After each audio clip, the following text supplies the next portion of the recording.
Imagine you have spent 2 weeks building a chatbot. You are proud of it, you deploy it, and on day one, a user asks it something about an event that happened 3 months ago, and the model just confidently makes up anything.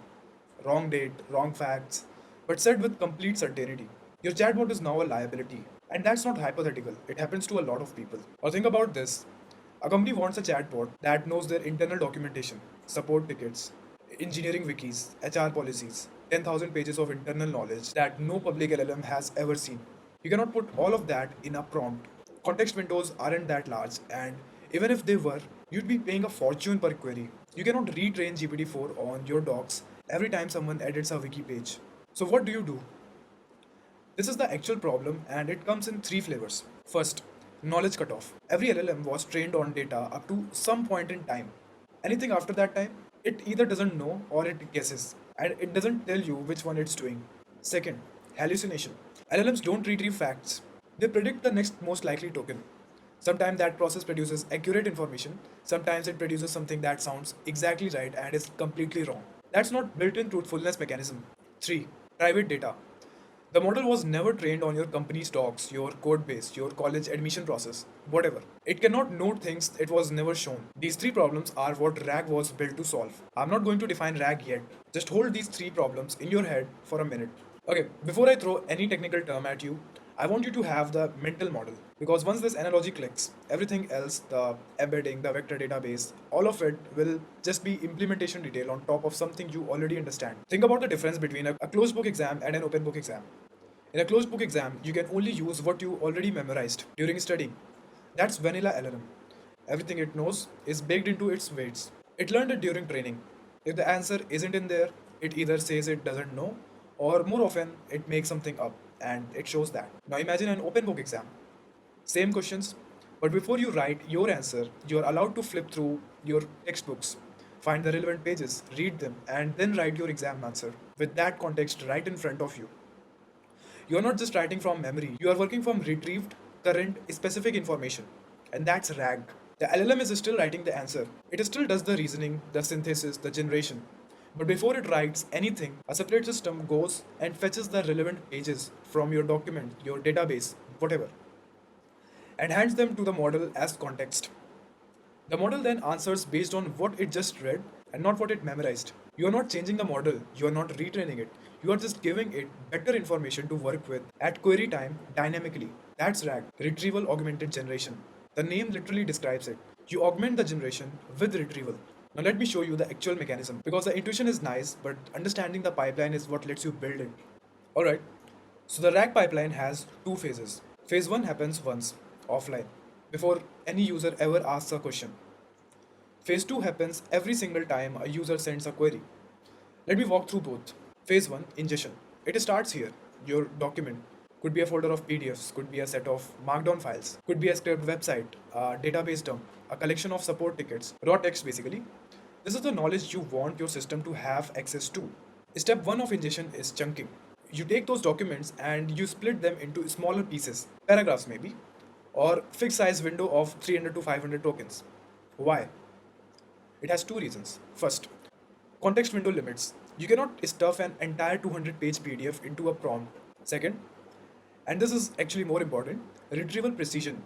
If your chunk is 10 pages long, you'll retrieve 10 pages when the user asks something specific. And most of that is noise. Smaller, more focused chunks give you sharper retrieval. The size of your chunk is a real engineering decision. I'll come back to this when we talk about the failure modes. Now, step 2, you take each chunk and you convert it into a vector embedding. I'm going to spend a proper amount of time on embeddings in a second, but for now, here's the one line version. An embedding is a way of turning the meaning of the piece of text into a list of numbers. What I said, embedding is a way of turning the meaning of the piece of text into a list of numbers. And chunks that mean similar things get similar numbers. Alright? And chunks about completely different topics get very different numbers. You run every single chunk through an embedding model, OpenAI's embedding API or a local model, and each chunk comes out as a vector, a list of numbers, usually 768 or 1536 numbers long, depending on the model. Step 3. You store all those vectors in a vector database. Pinecone, Chroma, Fias. I'll give you specifics at the end. The vector database's whole job is to store these vectors and let you search them very fast by similarity. and not by keyword, by meaning. And that's ingestion. You do this once, or whenever your documents change. Your documents go in, get chunked, get embedded, and the embeddings sit in the vector database, waiting to be searched. And that is called your knowledge base. Now, phase 2, query time. User types a question. Let's say, what's the refund policy for orders over rupees 10,000? Real question that your user may ask. Now that query gets converted into an embedding. The same embedding model you used for your documents. That is important. Same model. Because you need the query and the chunks to live in the same vector space to compare them. Now you do the similarity search. You ask the vector database, find me the top k chunks from vectors that are closest to this query vector. The database does the math, cosine similarity usually, and returns the most semantically relevant chunks. Not the ones that have the same words, the ones that means the closest thing. Those retrieved chunks get ingested into the prompt. The prompt builder constructs something like, and I'm giving literal here, you're a helpful assistant. Use only the following context to answer the question. Context, chunk 1, chunk 2, chunk 3. Question, what's the refund policy for orders over 10,000 rupees? The augmented prompt goes to the LLM. The LLM reads the retrieved context, reads the question, and generates an answer grounded in what it just read, not from memory, from your documents. Now that's the whole thing. Document, chunks, embedding, vector store. That's ingestion. Query, embed query, similarity search, retrieve chunks, augmented prompt, generate answer. That's query time. Every rack system in the world, from the simplest prototype to the most production grade system, is doing the same version of this. Okay, embeddings. This is the concept that trips most people up, and I want to spend real time on it because if you don't get this, the whole thing stays magical and you cannot debug it when it breaks. Here's the intuition. Imagine you could take any sentence, and place it as a point in a giant high dimensional space, like a map but with 1536 dimensions instead of 2. The rule is sentences that mean similar things get placed near each other on the map. Sentences about completely different things get placed far apart. The dog ran fast and the puppy sprinted quickly, close together. Same meaning, different words.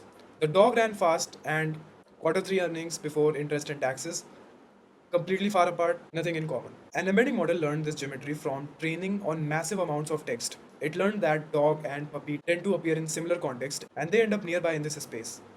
It learned that financial reports and animal behavior are different topics and so they end up far apart. And here's why it matters for RAG specifically. When you search your vector database with a query embedding, you're not doing keyword search. You are not looking for chunks that contain the exact words user type. You are asking which chunks live near this query in meaning space. That's why a user can ask what's the return policy and retrieve a chunk that says items may be exchanged or refunded within 30 days. Even though the return policy doesn't appear anywhere in this chunk. And that's genuinely powerful. Keyword search breaks on synonyms, paraphrasing, different phrasings of the same question. Embedding based search doesn't. That's the core advantage. Look at these numbers. The similar sentences, high similarity score, the unrelated ones close to 0. These numbers are what your vector database is sorting by when it does retrieval. It's running this comparison between your query and every chunk in your store and returning the highest scoring ones. And that's it. That's what embeddings are. Not magic. Learn geometry over meaning. This is the part most RAG tutorials skip, and honestly, this is the most important part if you are actually going to build something production grade. RAG looks clean on the diagram. In practice, it breaks in specific, predictable ways. And let me tell you what they are. Chunking is harder than it looks. If your chunks are too large, you are retrieving entire pages when you only needed one paragraph. The relevant information gets buried in noise, and the LLM has to figure out what actually matters. And sometimes it doesn't. If your chunks are too small, you lose context. And the sentence that says this policy applies to all cases mentioned above means nothing without the preceding paragraph. Chunk size is a real engineering decision. Start with 512 tokens, overlap chunks by about 50 to 100 tokens, so you don't cut context at the seam, and then tune from there based on your actual data. The wrong embedding model kills retrieval quality. If you are building something for legal documents and you are using a generic English embedding model, it is not going to understand that consideration in the contract means something completely different from consideration in casual English. Domain specific embedding models exist. Legal but code specific embedding models for code retrieval. For most student projects, a general model is fine. For specialized domains, it's a real bottleneck. Retrieval generation mismatch. You retrieve the right chunk, the answer is right there, and the LLM still gets it wrong. Why? Because the prompt structure matters. If you just dump the chunks in without clear framing, the model doesn't know how to use them. The prompt needs to be explicit. Use only the context below. Do not use prior knowledge. If the answer is not in the context, say so. So prompt engineering around the retrieval context is half the work. The lost in the middle problem. If you retrieve 10 chunks and inject all of them, LLM tends to pay more attention to the stuffs at the beginning and end of the context and mentally skip the middle. This is a documented research finding. The fix is retrieve fewer chunks but better ones, or use re-ranking, a second model that scores the retrieved chunks before you inject them. So only the most relevant ones make it in. Okay, enough theory. Here's how you exactly start building this today. The beginner stack. And these are specific tools, not categories. For pipeline orchestration, LangChain or Llama Index, both do RAG. LangChain is more general, Llama Index is specifically optimized for retrieval use cases. Either works for a first project. For embeddings, OpenAI's text embedding 3 is small. It's cheap, it's good. You're paying fractions of a rupee for 1,000 tokens. For vector storage, ChromaDB or Fias, both run locally on your machine. Both are free, both are good for prototyping. Don't set a pipecone for your first project. Keep it local until you need to scale. For the generation LLM, GPT-4o Mini or Claude IQ, both are cheap enough that you can experiment without spending real money, or you can use Gemini if you want to go totally free. Look at this, the core of RAG system.